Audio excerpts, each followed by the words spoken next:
మీ fitness secret ఏంటి రాఘవేంద్రరావు గారు? ఎప్పుడు ఆ స్మైల్, ఇన్ని యాక్టివిటీస్, చాలా జోష్‌ఫుల్‌గా ఉండడం, సరదాగా ఉండడం. అసలు మీ ఫిట్నెస్ సీక్రెట్ చెప్పండి. మీరేం తింటారు చెప్పండి? తిండిదేం లేదు కానీ ఎక్కువ ఫూల్స్ ఉన్న చుట్టూ ఉంటారు. మరి హార్వర్డ్ యూనివర్సిటీ ఇది జేసీ మిల్లర్ ఇటువంటివన్నీ ఎత్తుపండని లేకపోతే ఈడని ఆడని ఊరినే జోకులు వేసుకుంటూ నవ్వటం చాలా ఇష్టం నాకు, నవ్వించటం కానీ. అందుకనే భరణీను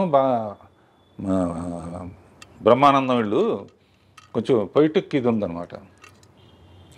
నేను 2-3 కొటేషన్స్ అందరూ రాస్తున్నాక మనం ఎందుకు రాయకూడదని చెప్పి అందులో కూడా మనం అనుకున్నవన్నీ జరిగి ఉంటే ఇప్పుడు జరిగినవన్నీ మనం అనుకున్నవి కావు. వాహ్! మనం అనుకున్నవన్నీ జరుగుంటే ఇప్పుడు జరిగినవన్నీ మనం అనుకున్నవి కావు. నువ్వు అంతేగా అంతేగా అంతేగా. అది కాకుండా లైఫ్ని ఇంత లైట్గా తీసుకుంటేనే సీరియస్గా ఉంది, సీరియస్గా తీసుకుంటే ఎలా ఉంటుందని. అంతే కదా, అదొకటి నాకు చాలా ఇష్టమైంది. అది మెయిన్ అనమాట. లైఫ్ని ఎంత ఇది వచ్చినా కూడా దాన్ని వెల్కమ్ చేయటం, జోకులు వేసుకుని రే పోయిందిరా సినిమా పోయింది కదా. అసలు సో మీకు ఏది ఆ బాధ కానీ ఆ ఫ్రస్ట్రేషన్ కానీ మిమ్మల్ని అసలు టచ్ చేయవు అన్నమాట. అయితే ఇంట్లో కూడా అంతే. మెడిటేషన్ చేస్తారా దానికోసం ప్రత్యేకంగా? అదొకటి ఉంది, మర్చిపోయాను. పొద్దునే ఓ రోజు స్విమ్మింగ్ పూల్, ఓ రోజు పిలాటే, ఓ రోజు స్ట్రెచ్చింగ్ ఎక్సర్సైజ్, ఈవినింగ్ యోగా నిద్ర మెడిటేషన్. ప్రతిరోజు పికిల్ అవగానే స్నానం చేసి ఒక 40 minutes మెడిటేషన్. సో టైముని అలా విభజించుకుంటా. పని లేకపోతే నాకు ఏదో చెయ్యి అలా ఆడదంటారే. అందుకనే మీరు ఆ 16th year దగ్గర ఆగిపోయారు రాఘవేంద్రరావు గారు. ఇంకా అసలు ఏజ్ ముందుకి రాలేదు అంతే. హ్యాపీగా ఎప్పుడు సరదాగా ఉంటాం. ఈ వాళ్ళ దగ్గర నుంచి నేను నేర్చుకుంటున్నానమ్మా, నా దగ్గర నుంచి వాళ్ళు నేర్చుకుంటున్నారు. కొంతమంది చెప్తారు కదా, కేజీ 1200 రూపాయలు ఉండే బియ్యం తింటాం, లీటర్ 5000 రూపాయల నుంచి 10,000 రూపాయలు ఉన్న డైరెక్ట్గా హిమాలయాస్ నుంచి తెచ్చిన వాటర్ తాగుతాం, అదే మా బ్యూటీ సీక్రెట్, అదే మా ఫిట్నెస్ సీక్రెట్ అంటారు కదా. అట్లాంటి ప్రత్యేకమైన తిండ్లు మీరేం తినరా? అసలు తిండి కూడా లేదు అసలు. ఏదో ఇప్పుడు తర్వాత ఏంటంటే జనరల్గా రోజు పొద్దున పూట కూడా ఇడ్లీలు, వడలు, దోశలు తినేవాళ్ళం. ఇప్పుడు ఏంటంటే ఒట్టి నట్స్ను ఫ్రూట్స్, మధ్యాహ్నం lunch, night only tiffin. So అదన్నమాట మీ సీక్రెట్. ఆ గ్యాప్లో చిన్న పర్సనల్ ఇంట్రెస్ట్. పర్సనల్ ఇంట్రెస్ట్ ఏంటి? ఏదో కాలక్షేపానికి కొంచెం ఒక రౌండ్ వేసుకోవటం. Such an honest, sweet and an humble answer from your end.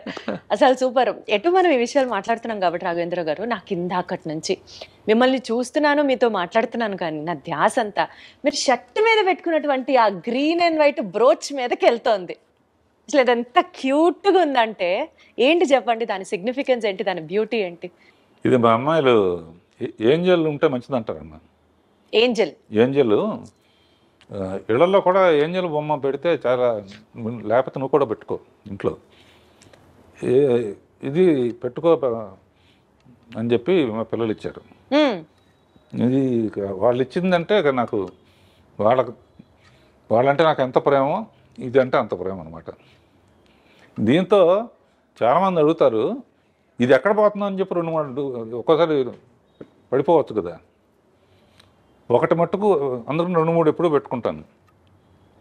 ఒకటి మట్టుకు ఎక్కడ పడాలో అక్కడ పడుతుంది. గొప్ప వ్యక్తి అక్కినేని నాగేశ్వరరావు నిర్యాణం చెందినప్పుడు అన్నపూర్ణ స్టూడియోలోనే ఇది చేశారు.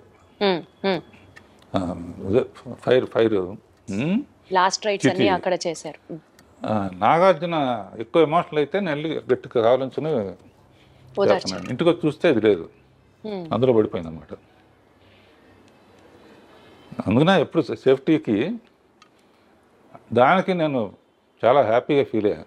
ఒక గొప్ప వ్యక్తికి ఇలా అనేక మెట్టు మీద మెట్టు మీద మెట్టు. ఎల్వి ప్రసాద్ గారు అనేవారమ్మా, అంటే ఆయన సినిమాలో చైల్డ్ ఆర్టిస్ట్గా కూడా చేశాం. నేనంటే బాగా ఇష్టం ఆయనకి. రాఘవేంద్ర సినిమా పెద్ద హిట్ అయిందని వాళ్ళ అబ్బాయి చెప్పాడు అనుకో, రాఘవేంద్ర ఎంత పైకి వెళితే ఎక్కడం ఇది పడిపోకుండా చూడటం అక్కడే ఉండడం బాధ్యత. పడిపోకుండా చూడటం, ఎంత హైట్ వెళ్తే అంత బాధ్యత పెరుగుతుంది. అట్లా ఈజ్ ఎ బ్యూటిఫుల్ జర్నీ అమ్మ. All over. ప్రత్యేకంగా అండి సీనియర్ ఎన్టీఆర్ గారితో మీరు చేసిన ప్రతి సినిమాలో ఆడియో బ్లాక్ బస్టర్ హిట్ అంతే.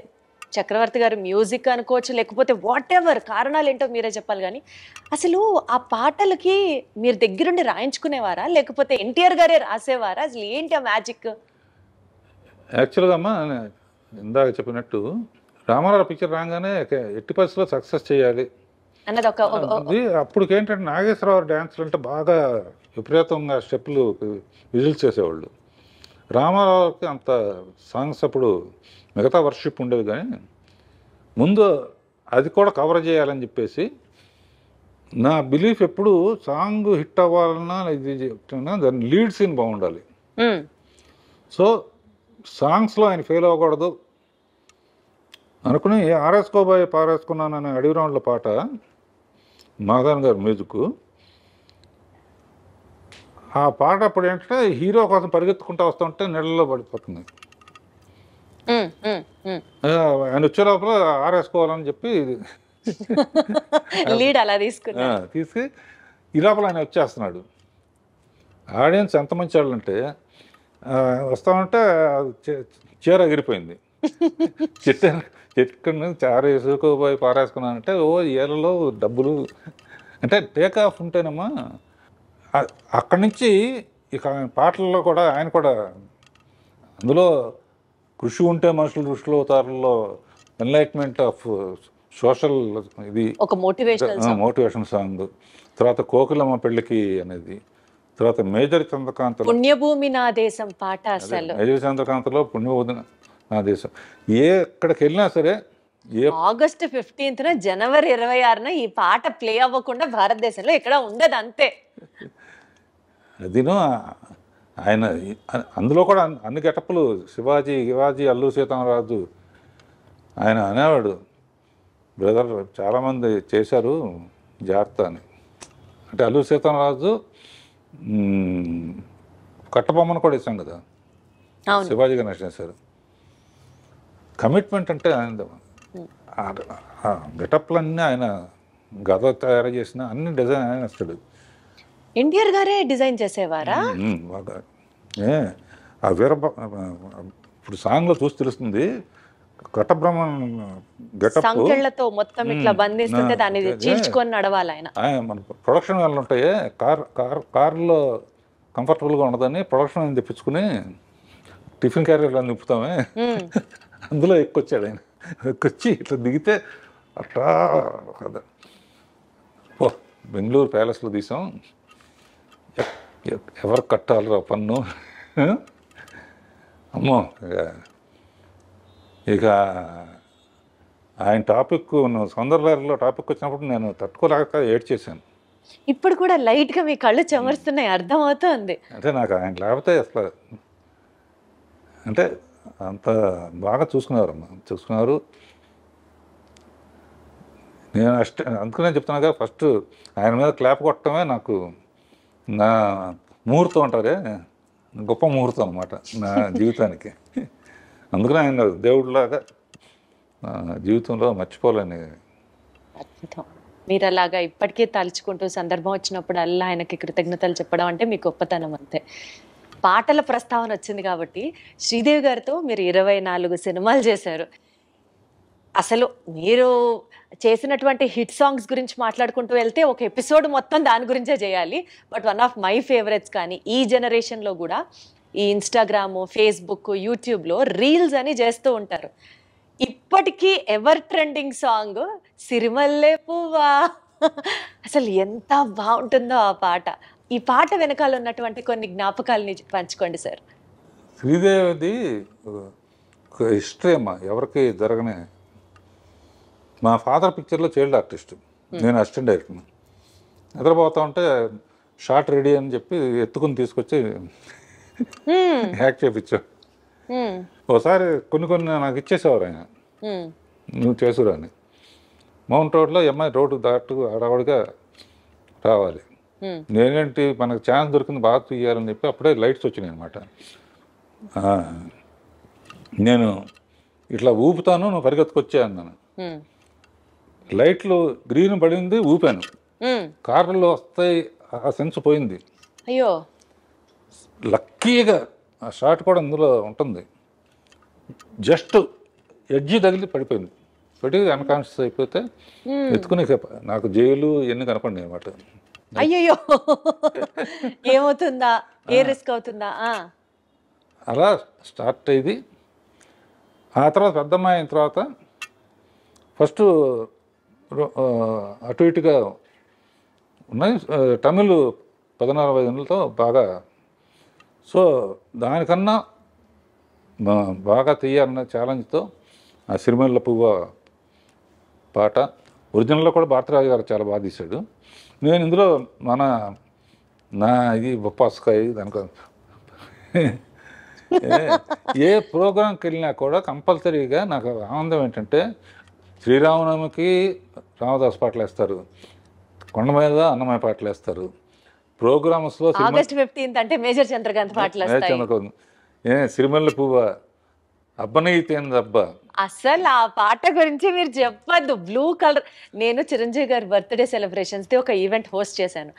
ఆ ఈవెంట్కి వెళ్ళేటప్పుడు నా కాస్ట్యూము శ్రీదేవి గారి కాస్ట్యూము, బ్లూ చీర, బ్లూ బ్లౌజ్, ప్లెయిన్ అనమాట. ఎగ్జాక్ట్గా అబ్బనీతి అని దెబ్బ నాకు అది కళ్ళ ముందర ఉంటుంది. నాకే కాదు, చాలా మందికి వీరాభిమానులు ఉన్నారు ఆ పాటకి. అలా పాటకి ఛాలెంజ్ అమ్మా. మా ఆపరేట చేమ చెట్టు అదొకటి మర్చిపోలే. కిరవాణి లేకపోతే నేను మ్యూజిక్ చేయలేను అనే ఫీలింగ్ వచ్చేసింది నాకు. ఈ 50 years బ్లాక్ బస్టర్ ఇయర్స్గా మాకు అందించి మీ మొత్తం ఎక్స్పర్టైజ్ కానివ్వచ్చు, మీ స్కిల్ కానివ్వచ్చు, సినీ రంగంలో మీరు పెట్టినటువంటి, మీరు చూపించినటువంటి, మీరు చేసినటువంటి సర్వీస్ మాకు బోలెడన్ని ఎక్స్పీరియన్స్ని మిగిల్చడంతో పాటు సార్, ఎంత ఎదిగినా ఒదిగి ఉండాలి అన్న ఒక నేచర్, అండ్ మోస్ట్ ఇంపార్టెంట్లీ లైఫ్ని సీరియస్గా తీసుకోకుండా సరదాగా తీసుకుంటే అంతకంటే బ్యూటీ ఇంకొకటి లేదు అన్నది చెప్తూ, రెస్పాన్సిబిలిటీతో పాటు మోస్ట్ ఇంపార్టెంట్లీ మీరు పెట్టినటువంటి హార్డ్ వర్క్ నెక్స్ట్ జనరేషన్స్కి డెఫినెట్లీ ఒక ఇన్స్పిరేషనల్ పర్సనాలిటీగా మీరు నిలుస్తారు, ఉండిపోతారు మా మనసుల్లో. మరొకసారి మీకు శుభాకాంక్షలు తెలియజేసుకుంటూ thank you so much Raghavendra garu. Thank you అమ్మా. Thank you audience. ఐ డ్రీమ్కి థ్యాంక్ యూ.